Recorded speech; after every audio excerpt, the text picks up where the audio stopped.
I go through say my speech or yeah. All right. Hello guys. Bonjour à tous. C'est un véritable honneur pour moi d'être ici. C'est une excellente occasion que vous m'offrez. Alors, où est-ce que tout cela a commencé? Je m'appelle Mardouche Yombi. Je suis née dans un petit village du Congo qui s'appelle Matadi. Je suis le 5e de 7 enfants.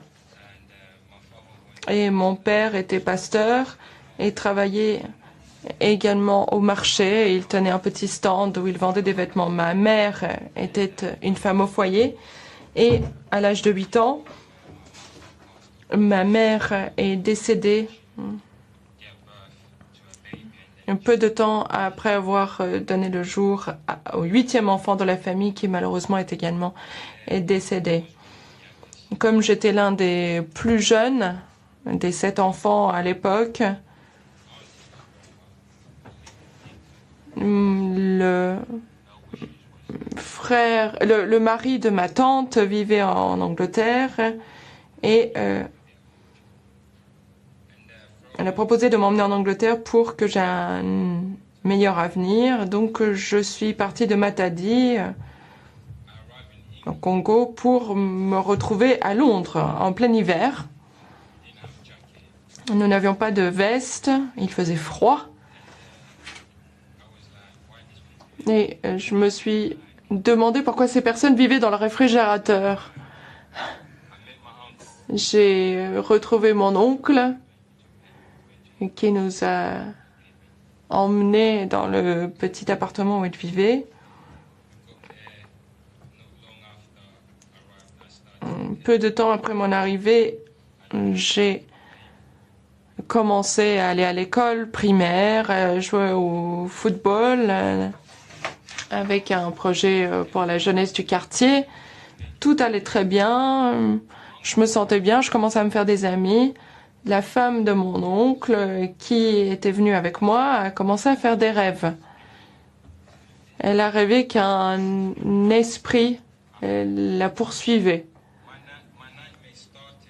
Mon cauchemar a commencé quand j'avais 11 ans. Ma tante et une autre tante, avec 16 enfants,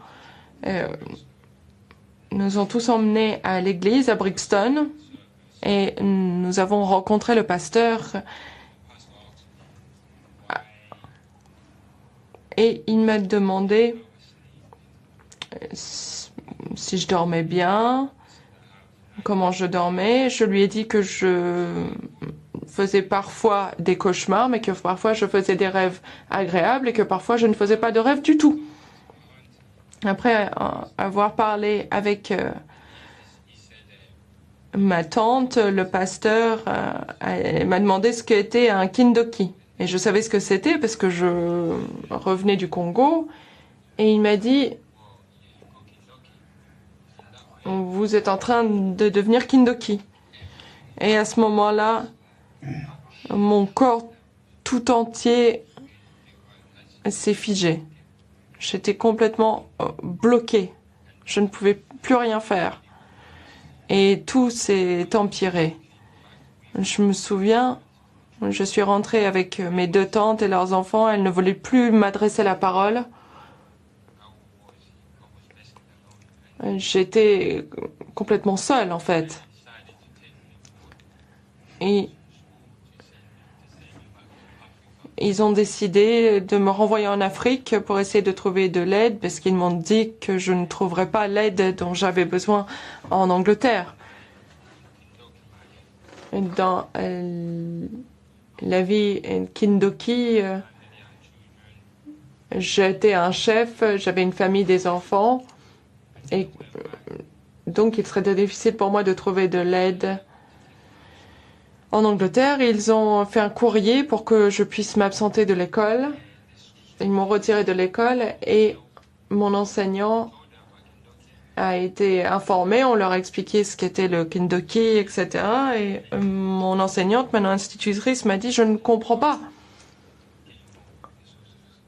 Et elle a dit, je vais être obligée d'impliquer les services sociaux.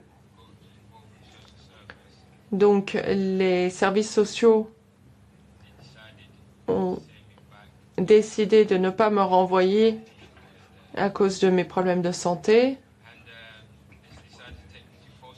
Ils ont décidé de me placer dans une famille d'accueil. Et je crois que c'est ce qu'il y avait de mieux à faire pour moi à ce moment-là. C'était la meilleure solution. Alors bien sûr, il m'a fallu beaucoup de temps pour surmonter tout cela. Beaucoup de choses se sont produites. Je ne peux pas tout vous expliquer en l'espace d'un seul discours. J'ai été déprimée. J'avais prévu de me suicider. J'ai vécu beaucoup de choses. Mais j'ai surmonté tout cela. Je suis ici aujourd'hui, toujours vivant, debout, devant vous. Et peut-être 2 dernières choses que je voudrais ajouter. J'ai eu de la chance, en fait, de me trouver en Angleterre à ce moment-là. La plupart des enfants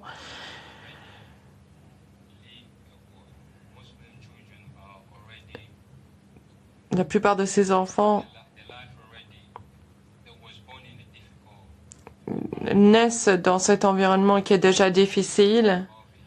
Et ensuite, on y ajoute la sorcellerie. Quel avenir les attend?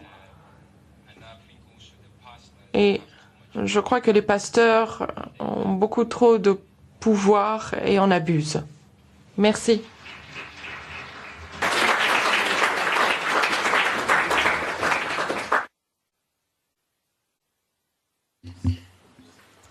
Thank you very Merci beaucoup, merci du fond du cœur, Mardouché.